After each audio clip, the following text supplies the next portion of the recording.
Ça fait longtemps que j'ai prêché à Gatineau. Je pense que ça fait plus d'un an. Mais c'est correct parce que je suis habitué avec des petits groupes. Puis ce matin, je vais faire en semblant que vous êtes un petit groupe.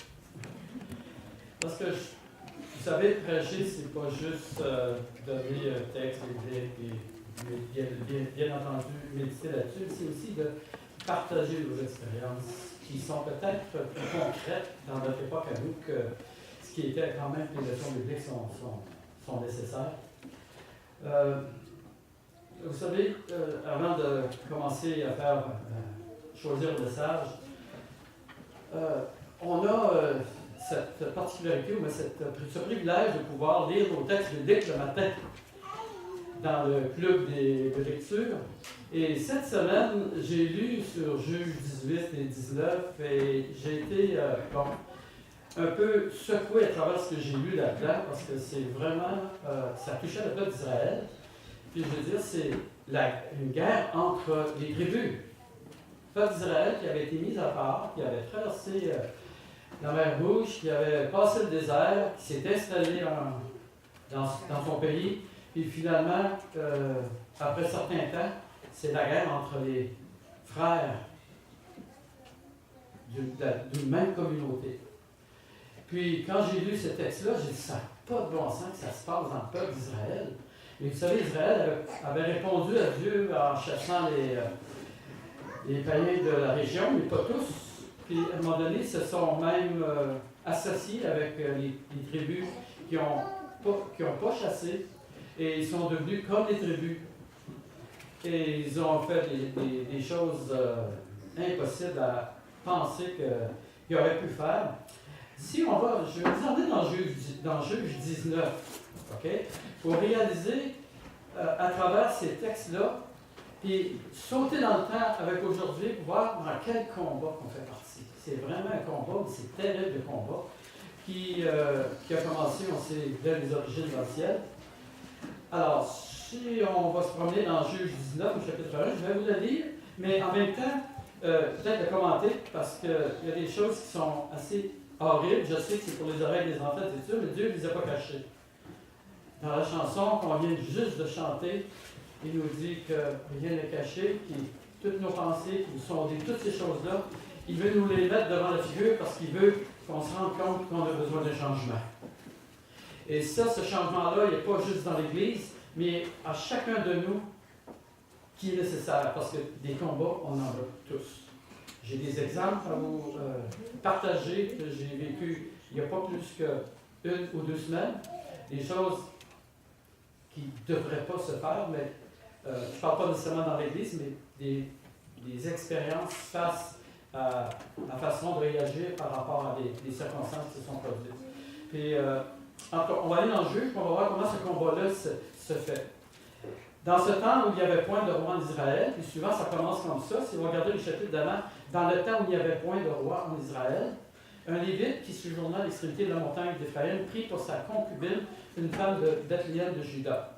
Puis tout de suite, au verset 2, on nous dit que cette concubine-là lui fit infidélité. Elle le quitta pour aller dans la maison de son père à Bethléem de Juda, où elle resta dans l'espace de 4 mois. Son mari se leva et alla vers elle pour aller la chercher, pour parler à son cœur, la ramener. Donc son intention, c'était de ramener cette femme-là. Malgré son infidélité, il voulait pardonner, il voulait aller chercher. Avec lui, donc, il est allé pour la chercher. Elle le fit entrer dans la maison de son père, et quand le père de la jeune femme le vit, il le reçut avec joie. Son beau-père, le père de la jeune femme, le retint 3 jours chez lui. Ils mangèrent et burent et ils passèrent la nuit. Et 4e jour, il va faire la même chose. On va aller jusqu'au verset 8. Le 5e jour, il essaie de partir avec sa femme, mais le beau-père l'empêche. Et le 5e jour, au verset 8, il se leva de bon matin pour partir. Alors le père de la jeune femme dit, « Fortifie ton cœur, je te prie, restez jusqu'au déclin du jour. » Et ils mangèrent eux deux. Le mari se levait pour s'en aller, mais avec sa concubine et son serviteur. Mais son beau-père, le père de la jeune fille, lui dit, « Voici, le jour baisse, il se fait tard, passez donc la nuit donc. » Je ne sais pas pourquoi il le retenait comme ça, mais « Voici, le jour est sur son déclin, passe ici la nuit et que ton cœur se réjouisse. Demain, vous vous lèverez le bon matin pour vous mettre en route et tu t'en iras dans ta heure. » Le mari ne voulut point passer la nuit. Il se leva et partit. Donc, il a décidé de partir, de toute façon. Il était retenu devant Jébus qui est à Jérusalem, avec les 2 ânes bâtés et avec sa concubine. Lorsqu'ils furent près de Jébus, le jour avait beaucoup baissé. Le serviteur dit alors à son maître, « Allons, dirigeons-nous vers cette ville des Jubésiens et nous y passerons la nuit. » Il est allé jusqu'au verset 12, il va dire qu'ils sont allés jusqu'à Gibéa.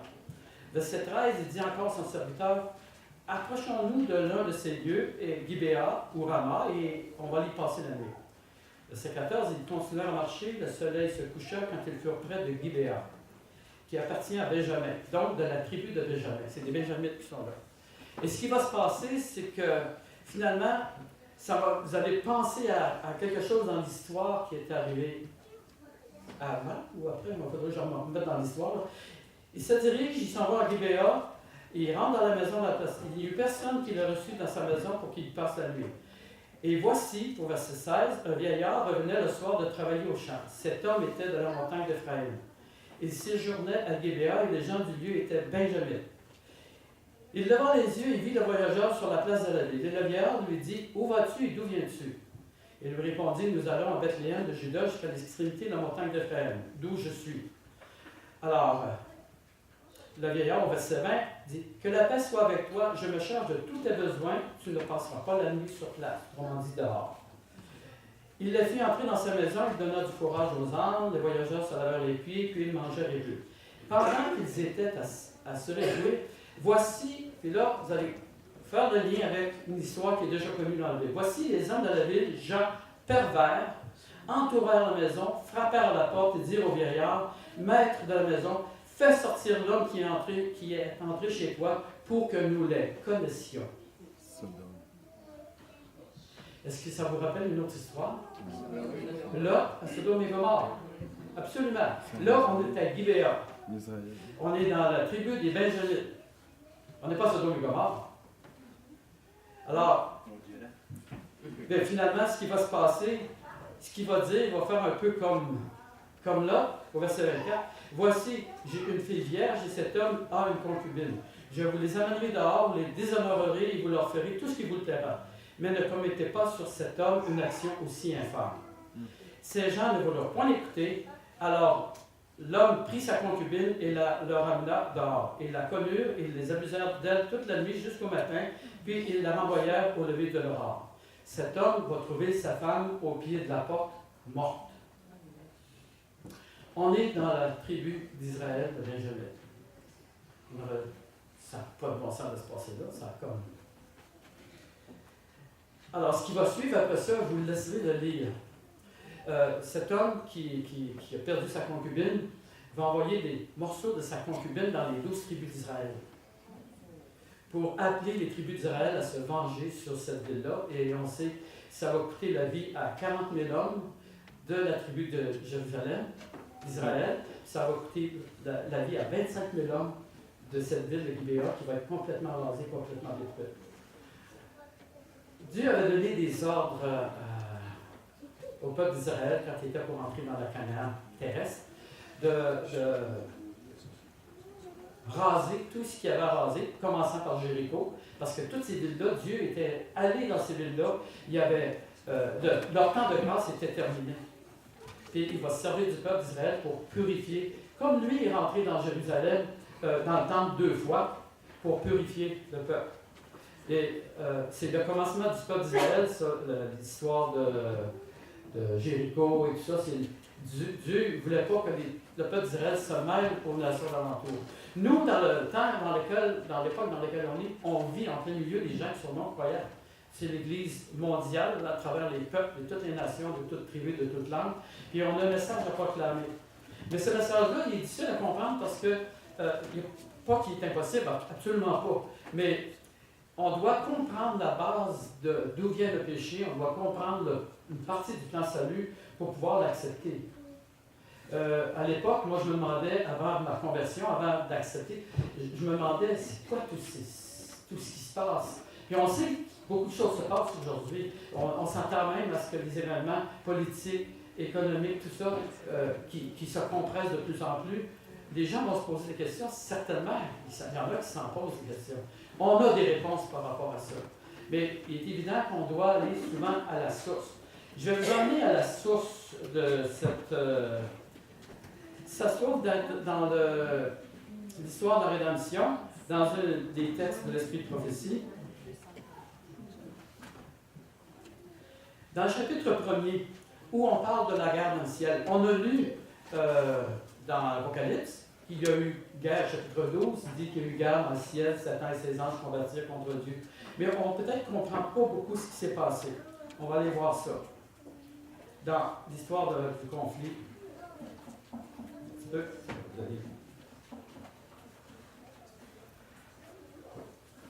Dans le livre, en fait, Événements des derniers jours, ça se trouve tout là-dedans.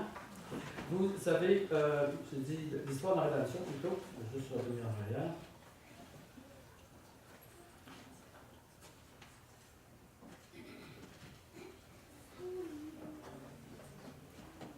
Voilà. Chapitre 1er. Ça dit.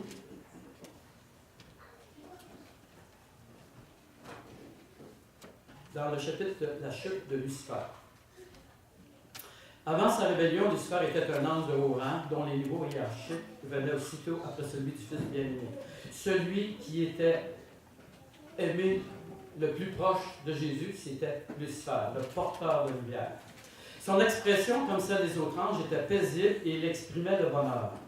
Son front haut et large était la marque d'une grande intelligence. Sa forme était parfaite, son attitude noble et majestueuse. Une lumière spéciale émanait de son visage et rayonnait autour de lui, plus vive et plus belle que la lumière des autres anges. De plus, Jésus, le Fils bien-aimé, avait la primauté sur tous les anges. Lucifer était jaloux du Christ et peu à peu il assuma le commandement qui revenait à Jésus seul. Le souverain créateur convoqua tous les habitants du ciel afin d'honorer tout particulièrement son Fils en présence de tous les anges. Le Fils était assis sur le trône avec le Père. La multitude céleste des saints anges était rassemblée autour d'eux et le Père fit savoir qu'il avait lui-même ordonné que Jésus, son Fils, soit son égal. Ainsi, où que son Fils soit présent, le Père était lui-même présent. Il fallait obéir à la parole du Fils comme on obéissait à celle du Père. Il avait conféré à son Fils l'autorité requise pour qu'il prenne la tête des habitants du ciel. Et son Fils devait notamment réaliser avec lui la création de la terre et de toutes choses.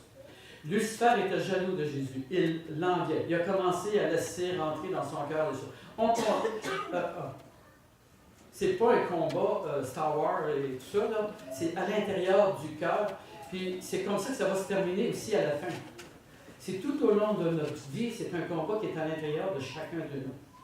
J'ai entendu cette semaine quelqu'un qui voulait demander, qui voulait obliger quelqu'un à se repentir de quelque chose qu'il y avait fait. On ne peut pas commander ça sur Internet, on ne peut pas commander ça comme ça, on dit je veux qu'il se repente. Personne ne peut forcer quelqu'un à se repentir. Le seul qui peut toucher, c'est le Saint-Esprit qui peut toucher la personne à travers les événements qu'il doit vivre. On ne peut pas forcer les choses à faire ça. C'est vraiment, je vous parle des gens de l'Église. Ce combat-là, ce conflit-là éclate au niveau du cœur. Lucifer a eu son temps de grâce pour comprendre, pour accepter, mais aussi, comme il avait le libre choix, pour refuser.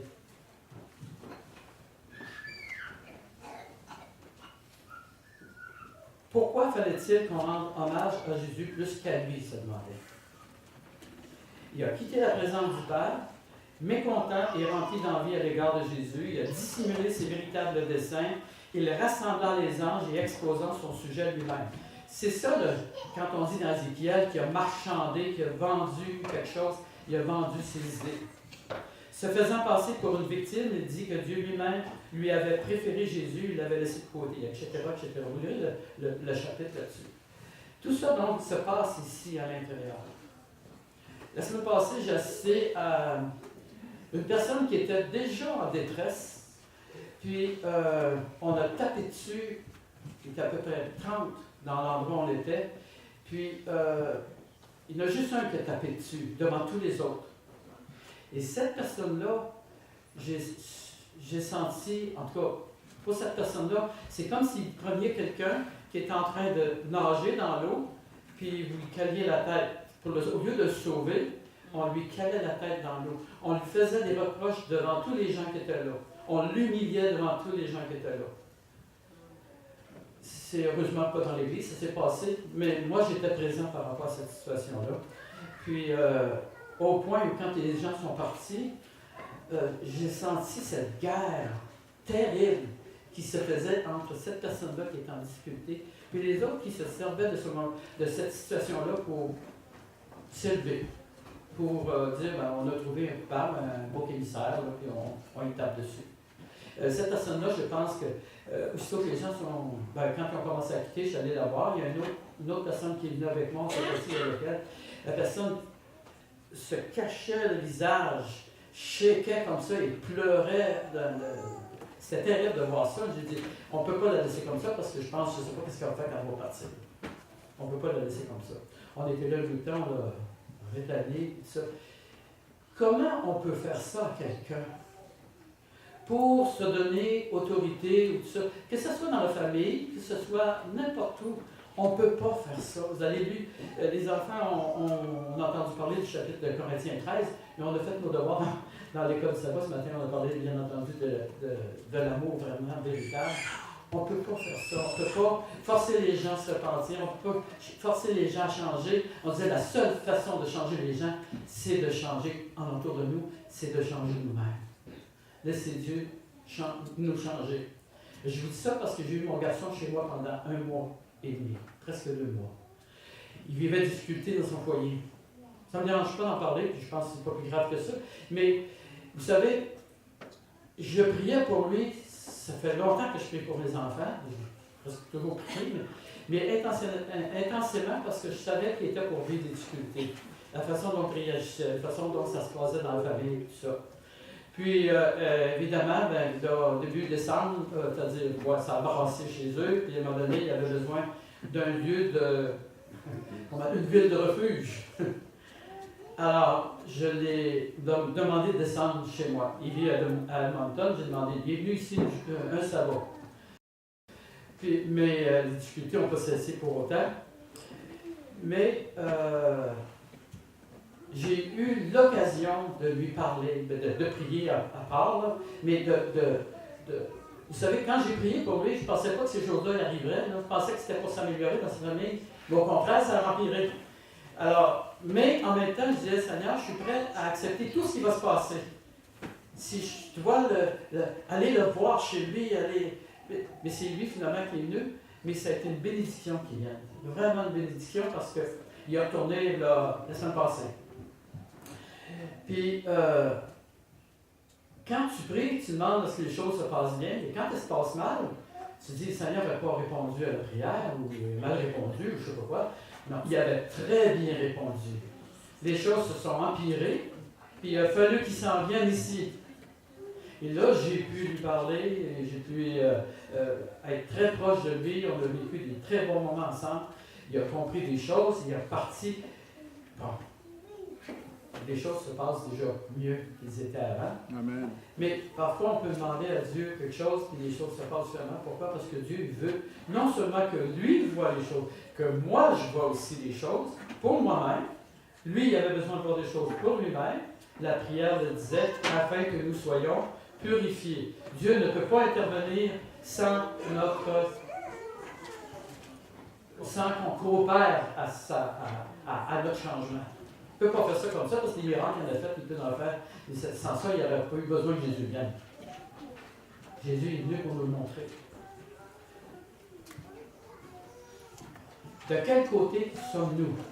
Sur la croix, ou même avant la croix, dès l'origine, il y a une séparation qui est faite entre deux individus, entre Abel et Caïn. On retrouve ça aussi à la croix, les deux larrons. De quel côté sommes-nous? Ça n'a rien à voir politiquement parlant avec la droite et la gauche. C'est tout simplement que quand Dieu utilise les brebis sont à ma droite et les boucs à ma gauche, c'est parce qu'il y a une séparation entre les deux. On aurait pu parler du nord et du sud. Dans Daniel, on parle du nord et du sud, les tribus du nord et les tribus du sud. Mais Dieu veut dire que nous devons faire un choix. L'intensité du combat est à son plus fort dans le moment. Je pense que de Daniel chapitre 12 qui dit qu'il y a un temps de détresse, il n'y en a jamais eu. On a juste regardé dans l'histoire ce qu'il y a déjà eu pour comprendre est-ce qu'on a besoin d'une préparation. On a toujours besoin d'une préparation. C'est un combat cosmique. C'est l'être le plus glorieux. Si vous allez dans l'esprit de prophétie aussi, il a dit qu'il y avait la moitié des anges qui étaient presque tombés. La moitié des anges. Cet être céleste avait réussi à faire tomber, presque tomber. Il y en a un tiers qui ont décidé de rester sur son bord. Maintenant, ce combat-là, on sait qu'il est ici. On n'a pas besoin de... Même si on ferme les yeux, tout ce qu'on entend, tout ce qu'on sait, tout ce qu'on voit, on sait que ça se fait. Mais ça se fait, oui, politiquement, économiquement parlant, au niveau de l'écologie, à tous les niveaux.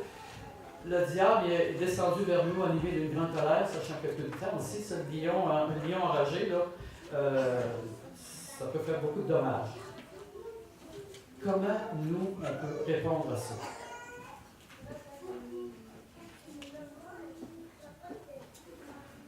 Je vais aller juste chercher un autre élément, toujours dans l'esprit prophétie. Je ne sais pas si je choquerais des oreilles, mais je pense que je choquerais des oreilles, et je vais le dire quand même, j'adore l'esprit prophétie. Pas le noir, l'esprit de prophétie. Jésus nous a demandé d'adorer le Saint-Esprit. Vous souvenez-vous qu'Élisée avait demandé une double portion d'esprit d'Élie? Jésus avait dit que Jean-Baptiste, c'est lui l'Élie. Ben, en fait, ce n'était pas Élie, Jean-Baptiste, mais c'est l'Esprit qui touchait Élie, c'est l'Esprit qui a touché une double portion Josué, c'est c'est ça, c'est une double portion, si vous voulez, Jean-Baptiste. C'est le Saint-Esprit que Dieu nous a envoyé à la fin pour je m'en vais et je vous envoie le Saint-Esprit qui vous exhortera, consolera, éditera. Donc, quand je dis ça, ceux qui pensent que je pense à Ellen White est un outil dans les mains du Seigneur. Mais elle était un outil pour notre époque dans laquelle on est. J'ai aucune honte de parler d'elle. Je parle de son message. Le message qui nous a été laissé. Justement, dans les événements des derniers jours,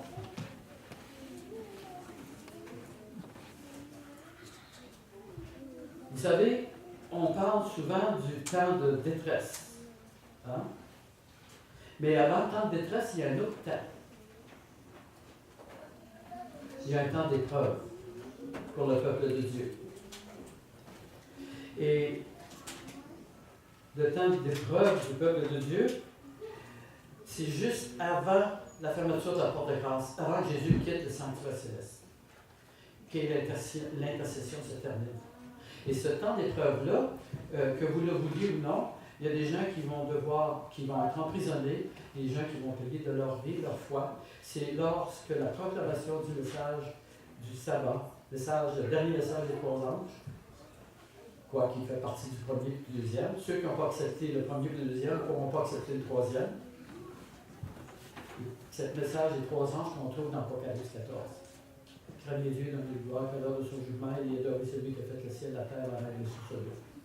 Si on n'accepte pas ça, comment est-ce qu'on va faire pour comprendre le combat? Comment est-ce qu'on va faire pour comprendre le plan du salut? Si on le refuse, on va refuser automatiquement le troisième. Et le troisième va être proclamé avec force, comme l'élan de l'Église au départ, la Pentecôte. Alors, nous, on a besoin de se préparer comme les apôtres se sont préparés. Lorsque l'œuvre du jugement investigatif s'achèvera, le destin de chacun sera arrêté, soit pour la vie ou soit pour la mort. Le temps de probation se terminera peu de temps avant l'apparition du Seigneur sur le milieu des cieux.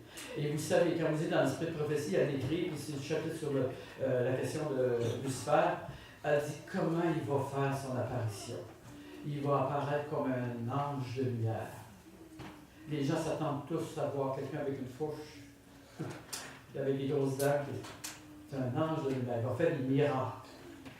Dans ces chapitres-là, d'ailleurs, elle dit à un moment donné que le miracle, le fait d'avoir un miracle, ça ne veut pas dire que ça vient de Dieu. Elle dit même qu'il va faire descendre du feu du ciel sur la terre. Parce que les gens s'attendent tous à ce qu'il fasse des miracles, qu'il fasse descendre du feu du ciel, parce que dans la prophétie, c'est dit. Alors, il va se faire passer pour Jésus. Comment on va résister devant une chose comme ça, quand aujourd'hui, on ne résiste pas devant un élément où on doit intervenir avec l'amour que Jésus avait. Dans le chapitre 13, on parle de l'amour qui parle de la patience, de la bonté. oui, je me suis fait traiter, ou là, je travaille, je me suis fait traiter. Ah oui, t'es bon, toi. T'es trop bon, toi. Il faut être dur, des fois, à la fois. Ça, c'est ce qui s'est passé la semaine passée. Cette personne-là, je pense que quand on était intervenu, on n'aurait pas, je pense qu'elle n'aurait pas passé la vie. Comment on réagit devant l'adversité? Est-ce qu'on manque de patience, on manque d'amour, est-ce qu'on manque de... Oui, il y a de la fermeté qu'il faut, parce que l'amour, il y a aussi de la fermeté. Jésus, quand il est rentré dans le sanctuaire, il est rentré dans le sanctuaire avec force, avec puissance, mais avec amour. Les gens qui ont fui, là, c'est parce qu'ils se sont vus. Vous savez, je disais ce matin, quand allume la lumière, les ténèbres fuient. Quand Dieu a créé les cieux et la terre, il a créé la lumière, il a séparé les ténèbres avec la lumière. Dieu veut nous séparer avec les ténèbres, parce qu'ici, il y en a encore. Il veut qu'on soit parfait comme notre Père céleste. Dans l'époque du déluge de Noé, j'ai eu l'occasion de parler de Noé à deux des compagnons de travail cette semaine, qui écoutaient beaucoup. Il y a une arche qui a été construite, je pense, dans le Kentucky, une immense arche de Noé qui a été construite, c'est immense. Puis je leur parlais de ça, je leur disais que. Ils disaient, oui, mais Noé a fermé la porte de l'arche, comment est-ce qu'il a fait? C'est Dieu qui a fermé la porte. C'est Dieu qui l'a ouvert après. C'est dit, quand Dieu ferme, personne n'ouvre, quand Dieu ouvre, personne ne ferme. Il y a une temps de fermeture qui va se faire à l'époque dans laquelle on s'en vient, c'est la fermeture de la porte de la grâce. Entrons dans l'arche. L'arche, c'est le message que Dieu nous a donné. C'est pas parce que j'ai mon nom dans cette arche-là que je vais être sauvé. Dieu ne dira pas à quelle église t'appartient. Il va regarder au cœur. C'est là que ça se passe. Tandis que l'homme d'affaires est absorbé dans la poursuite du gain, tandis que l'amateur du plaisir suit ses inclinations, tandis que la coquette arrange ses toilettes, c'est justement à cette heure précise que le juge de toute la terre prononcera la sentence. Un sera pris, l'autre laissé. Un à ma droite, l'autre à ma gauche. Si je vous pose la question, de quel côté voulez-vous être? Josué avait répondu à ça. Hein? Moi et ma maison nous servirons l'Éternel. Amen. Malheureusement, ma famille ne me suit pas.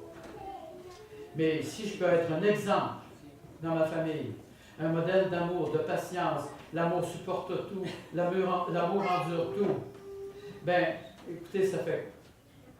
Quand j'ai compris le message, j'avais 28 ans, j'en ai 68. Ça fait 40 ans, ça? Ça me prend 40 ans à toucher ma femme, ça en prend 50. Si je continue à garder ma foi dans le Seigneur, je suis sûr que comme Noé, ma famille rentre dans l'arche. Amen. Alors,